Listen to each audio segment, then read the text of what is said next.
RCN. Le son de la différence.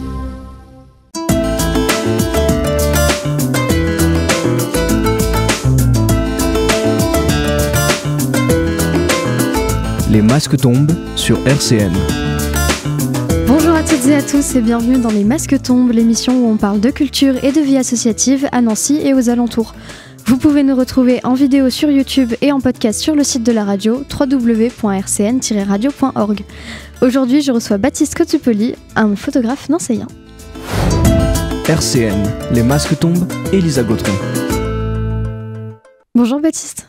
Bonjour Elisa. Tu vas bien ? Ça va, super. Je suis très ravie de t'accueillir dans l'émission. Je suis ravi d'être ici. Est-ce que tu peux te présenter un petit peu pour les personnes qui ne te connaîtraient pas ? Donc, c'est-à-dire énormément de personnes. Je suis Baptiste Cotupoli, je suis photographe sur l'agglomération de Nancy depuis une quinzaine d'années, on va dire. D'accord. Et donc, tu es arrivé à Nancy quand ? Je suis arrivé à Nancy en 2004 pour passer le concours des Beaux-Arts de Nancy que j'ai eu et du coup je suis resté depuis, ça fait 19 ans. D'accord, t'as toujours voulu faire les Beaux-Arts, Non, d'art depuis longtemps ? Non, c'était un peu un hasard au début. J'ai toujours, je pense, eu une sensibilité artistique, mais ça s'est fait par hasard. J'étais étudiant à Dijon, en histoire de l'art à Dijon. Je n'étais pas du tout un étudiant assidu. Et mon frangin, sortait avec une fille qui faisait les Beaux-Arts à Dijon. Et du coup, c'est là que je me suis rendu compte qu'en fait, c'était pas une école de privilégiés, que c'était quelque chose où en fait, il y avait juste un concours à passer et que si on avait le concours, on pouvait être étudiant en Beaux-Arts, ce que j'ai fait du coup à Dijon et à Nancy et j'ai décidé de venir à Nancy parce que c'était une ville que je connaissais pas du tout et que sûrement un besoin de nouvel horizon, quoi. D'accord. Et qu'est-ce qui t'intéressait particulièrement dans les Beaux-Arts ? À vrai dire, je connaissais vraiment pas beaucoup, donc c'était plus l'ouverture d'esprit. Je me suis dit que j'allais pouvoir voir plusieurs points de vue, je sais pas, il y avait le cinéma qui m'intéressait bien, la musique qui m'intéressait bien, la photographie. Mon grand frère tenait justement le studio, le labo photo à la fac à Dijon. D'accord. Et du coup, c'est ce genre de choses qui m'intéressaient et c'est comme ça que j'ai décidé de passer le concours, quoi. D'accord. Et comment est-ce que tu as commencé la photo ? La photographie, c'est venu plus en troisième année à l'école des Beaux-Arts où j'ai décidé de faire un documentaire sur une fonderie, sur en fait les personnes. Moi, je viens de Joinville en Haute-Marne, j'ai grandi là-bas. Et quand on n'était pas très bon, pas très assidu à l'école, on nous disait tout le temps qu'on allait finir dans les fonderies à Ferry-Capitain, à Bussy-Ferry-Capitain. Et donc du coup, j'ai décidé d'aller voir les personnes en fait qui étaient restées à Joinville et qui travaillaient là-bas. Donc j'ai fait un reportage, c'était mon diplôme de troisième année sur ces personnes. D'accord. Et elle vient d'où cette passion de la photo ? Est-ce que tu avais déjà des personnes dans ta famille qui faisaient de la photo ? Est-ce que c'est venu comme ça au moment de faire ton reportage ? Ouais, comme je te disais, mon frère, avant mon père, a toujours fait un petit peu. Quand on était gamin, en tout cas, on voyageait beaucoup en camion aménagé. Et il a toujours fait de la photo, il a toujours documenté un petit peu nos vacances. Donc je pense que je l'ai toujours vu avec un argentique, quoi, avec un réflexe dans les mains. Et mon frère aussi. Et du coup, moi, à ce moment-là, au lieu de faire du dessin, je dessinais un petit peu, je faisais un petit peu de sérigraphie. Et je me suis dit quand même que la photographie, c'était la façon la plus évidente de pouvoir montrer ces personnes et d'avoir un rendu direct. Donc pour pouvoir orienter mon reportage, je me suis dit que la photographie, c'était ce qu'il y avait de mieux. C'est ce que je maîtrisais le mieux, je pense, déjà à cette époque-là. D'accord. Qu'est-ce qui te plaît le plus dans la photo ? C'est le contact avec les gens. Moi, ça me permet en fait de rencontrer des gens qui sont souvent aux antipodes de moi, de mes points de vue, tant au niveau politique que social aussi. Et j'aime bien ça. J'aime bien ce mélange. Je pense que c'est ça qui m'intéresse le plus dans la photographie, quoi. C'est la rencontre des gens. Ça t'a toujours plu d'aller à la rencontre des gens Ouais, quand même. Pas quelqu'un de trop introverti Non, pas du tout. Bah, tu vois, là, autant je suis un peu gêné des fois à la radio, parce que c'est plus le fait d'entendre ma voix en direct. mais non, j'aime bien le contact avec les gens, et je suis quelqu'un qui parle quand même pas mal et qui s'intéresse, je pense, aux autres. Donc voilà, ce partage avec juste une image et tout ce qu'il y a avant de faire l'image m'intéresse beaucoup, et toujours, en tout cas. Ouais. D'accord, donc au Beaux-Arts, tu t'es découvert donc une passion pour la photo. Enfin, c'est à ce moment-là que tu as découvert cette passion Ouais. C'est ce qui m'a permis d'en faire mon métier plus tard. Par contre, j'ai pas tant appris la photo là-bas, hein. C'est plus les Beaux-Arts. C'était plus l'ouverture d'esprit sur plein de choses. En fait, on avait des cours, on avait des cours d'histoire de l'art. J'avais des cours de dessin, j'avais des cours de son aussi. Mais la photographie, en fait, chaque matière, tu l'apprends un peu tout seul. Au Beaux-Arts, on te laisse un peu libre. C'est à toi de préparer, en fait, ton diplôme de 3e année, de 5e année. Et on te laisse un peu libre avec le médium que tu préfères, celui avec lequel t'es plus à l'aise, quoi, en fait. Et moi, c'était la photographie. D'accord. Et les Beaux-Arts, du coup, ça t'a servi après pour ta photographie? Tu t'as appris là-bas Ouais, non, pas tant, sûrement, mais je saurais pas dire comment. Encore une fois, je pense que c'est plus pour l'ouverture d'esprit, hein, parce que moi, je venais d'un milieu où en fait on n'avait pas forcément énormément de bouquins, où ça parlait pas d'art, même oui, ça parlait pas d'art. Donc voilà, ça m'a plus appris ça, quoi, l'ouverture. Mais c'est pas les Beaux-Arts qui ont fait que je fais ce genre de photographie maintenant, de la photographie plus sociale, plus documentaire. Je l'ai plus appris tout seul. D'accord, bah justement on va reparler de ta photographie plus particulièrement. On va juste écouter Polaroid Roman Photo et puis on revient juste après. Les masques tombent sur RCN. On est toujours en compagnie de Baptiste Cosupoli. Baptiste, tu disais tout à l'heure que ça faisait une 15aine d'années que tu faisais de la photo. Est-ce que tu as pris des cours? Est-ce que tu as suivi des formations pour faire de la photo? Ou est-ce que tu as appris en autodidacte Eh ben non, c'est plus autodidacte, c'est en faisant. Encore une fois, en étant étudiant à l'école, j'ai fait quand même plusieurs projets en photo. Donc là, j'ai appris quand même quelques techniques. Et je crois que ce qui a été le plus formateur pour moi, et donc du coup que je regrette pas, mais que je referai plus jamais, j'ai fait des photos de mariage. et ça m'a permis de faire de la photographie et d'être très réactif, en fait, de pouvoir faire de l'intérieur, de l'extérieur très très vite. Je faisais avec mon ex-copine de l'époque, on faisait aussi beaucoup de studio photo. Ouais. Donc voilà, c'est comme ça que j'ai appris un peu sur le tas en faisant et en fonction de ce que j'avais envie de faire. J'ai très vite eu envie de maîtriser quand même bien le portrait, par exemple. C'est quelque chose qui nous intéresse vraiment. C'est quelque chose qui reste encore. Donc maintenant, je suis autant. J'aime plus dire que je suis artiste photographe, parce qu'il y a un côté plus plasticien aussi dans ma démarche photographique, où je vais plus construire maintenant des masques, des décors. Ce genre de choses, quoi, pour après le mettre en lumière. Et du coup, la plupart du temps, quand même, j'utilise le studio photo, quoi. C'est de la mise en scène. Ouais, et en termes de portrait, qu'est-ce qui t'intéresse particulièrement dans le portrait? Qu'est-ce qui te donne autant envie de faire du portrait? Très bonne question. Je saurais pas trop. Moi, je pense que c'est plus le fait de pouvoir vraiment composer. Le portrait, c'est quand même assez facile de demander à quelqu'un, à un ami ou une personne de poser. C'est quelque chose que tu peux faire facilement chez toi ou dans la rue. Disons que c'est très accessible, quoi, en fait, d'avoir un humain et de vouloir le prendre en photo. Donc je pense que c'est comme ça que c'est parti. Puis après, j'ai appris à aimer ça, mais je saurais pas trop dire pourquoi. D'accord. L'expression d'un visage, comment la faire changer, comment en fonction d'une source de lumière, de 2 sources de lumière, de 3 sources, d'un vignettage, d'un modeleur de lumière, comment on peut faire dire complètement autre chose à un visage. Je pense que c'est ça, ouais, qui m'intéresse. D'accord. Et c'est quel type d'appareil que tu utilises pour la photo?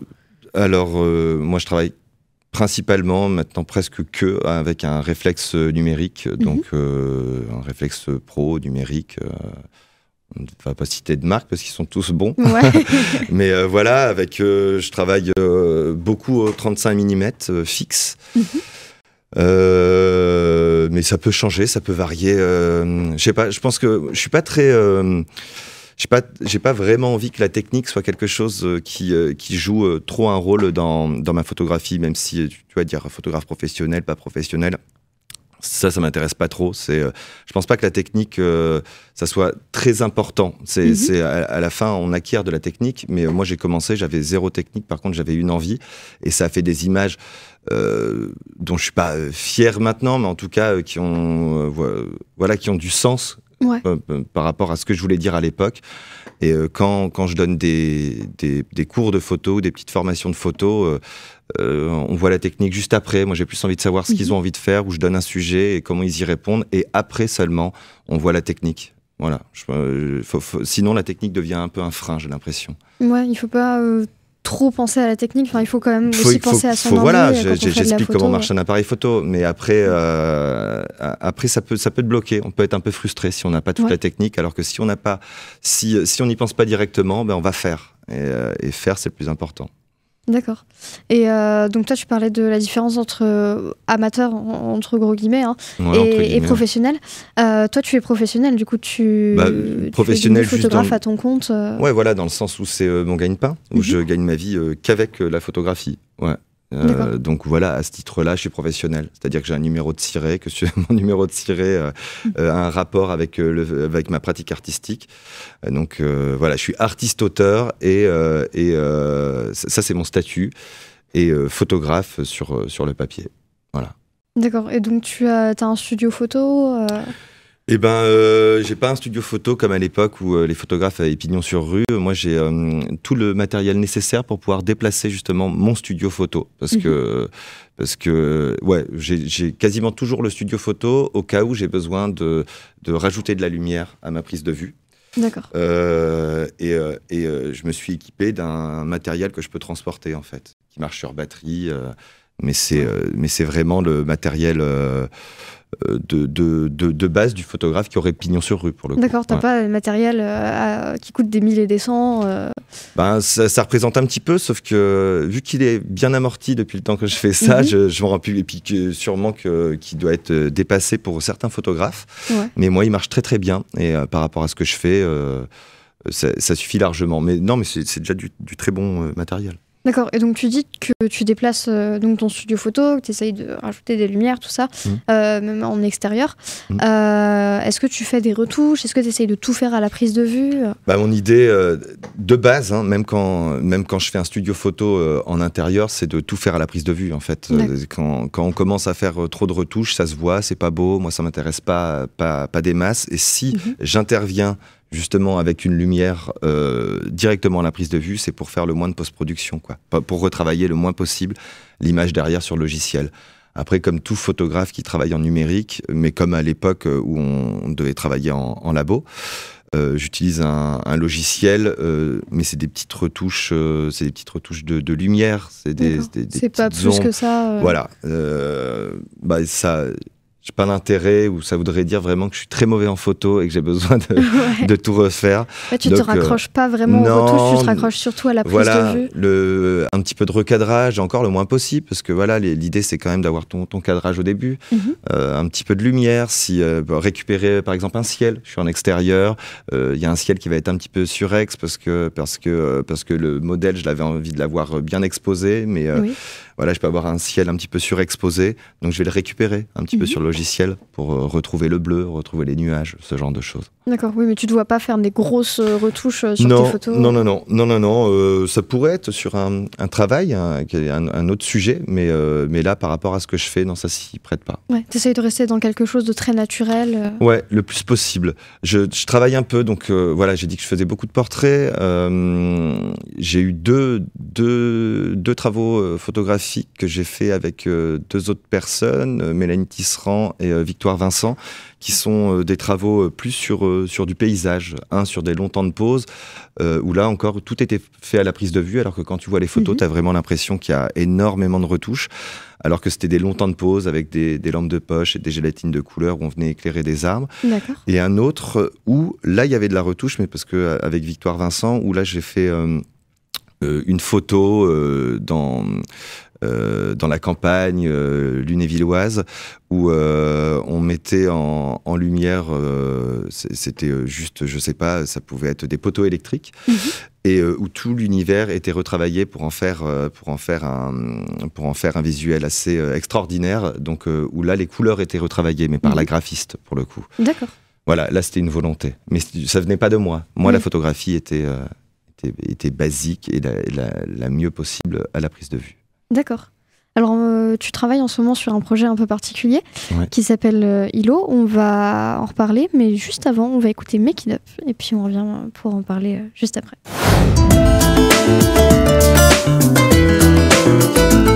Les masques tombent sur RCN, Elisa Gautron. On est toujours en compagnie de Baptiste Cosupoli. Alors, Baptiste, en ce moment, tu travailles sur un projet un petit peu particulier qui s'appelle le projet Mémoire de quartier. Est-ce que tu peux nous en parler un petit peu plus ? Eh ben, en effet, ouais, j'ai été contacté il y a quelques mois par Alma Mehmeti et Aurélie Picot, qui travaillent sur la mémoire collective du quartier Vendeste, donc à Vendeuvre. Et en fait, je pense que c'est Alma qui avait repéré mon travail de photo, justement, où j'amène le studio photo, donc c'est-à-dire qu'il y a quelqu'un qui vient. Je suis toujours assisté par une personne. Donc hier, par exemple, j'ai fait un travail où j'étais assisté par Clément Martin, qui est un de mes binômes en photographie. Il y a Victoire Vincent qui m'a assisté, Julie Mbrouilla qui m'a assisté aussi. Et donc on vient m'aider à tenir en fait une perche où dessus il y a ce fameux éclairage, quoi. Ça fait comme une grosse tulipe. D'accord. Et donc elle avait repéré ce travail-là parce que ça permet de mettre en valeur vraiment des habitants, des personnes, et elle voulait que je fasse ça dans ce quartier. Et moi, l'idée c'était de les mettre de les éclairer dans leur milieu. Donc c'est-à-dire l'idée c'était quand même qu'on voit bien le quartier derrière. Donc j'ai travaillé sur un format carré. Ils sont pas énormes dans la photographie parce qu'il fallait mettre à la fois la personne, le personnage, et qu'on repère un peu Vendeuvre quand même dedans. Donc voilà, c'est une série. Je sais pas encore si ça va continuer, si on va continuer, mais il y a eu 22 personnes de pris en photo.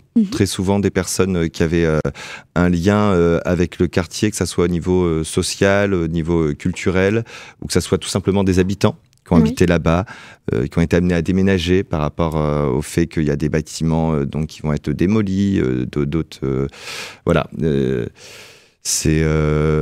En tout cas, c'est un travail qui sera visible au printemps 2024. D'accord. Donc le but de Mémoire de quartier, donc c'est de montrer les habitants dans leur quartier avec quelque chose aussi qui les caractérise.